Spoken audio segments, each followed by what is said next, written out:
শ্রী শ্রী ঠাকুর অনুকূলচন্দ্রের অনুশ্রুতি প্রথম খণ্ড, অধ্যায় পুরুষ ও নারী, বাণী সংখ্যা ৬৭।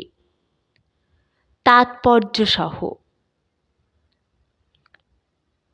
বৃত্তি লোলুপ আবিল চাওয়ায় স্বার্থ শোভার প্রয়োজন, কুটনিগিরি করে যবে অবশ করে মেয়ের মন, সেই ফাঁদেতে নিজে পড়ে অসতী হয় মেয়ে, বৃত্তি তাড়ায় সকল হারায় অধঃপাতে যে।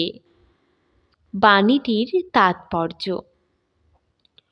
ভোগ লালসা যেখানে পুরুষের ক্ষেত্রে তার সামাজিক অপযশ ডেকে আনে, নারী যদি লোভী হয়ে বসে তা সর্বনাশ ডেকে আনে তার নিজের সংসারে।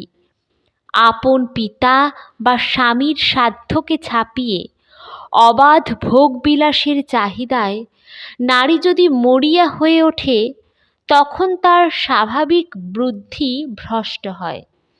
শয়তানের পথ চিরকালই সহজ। সেই সহজ দুর্বুদ্ধির প্ররোচনায় মেয়ে তখন নানান ছলচাতুরির অবতারণার দ্বারা একাধিক পুরুষকে মোহিত করে সেই সব ভোগের উপাদান ও উপকরণ সংগ্রহ করতে চেষ্টা করে। কিন্তু সে নিজেও বুঝতে পারে না যে ক্রমশ নিজের চালাকির জালে কখন সে নিজেই জড়িয়ে পড়েছে।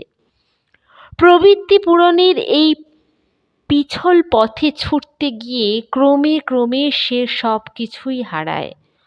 আর নারীর প্রকৃতিগত আপন বৈশিষ্ট্য যে একে আত্মদান করে কৃতার্থ হওয়া, সেটা সে ভুলে যায়।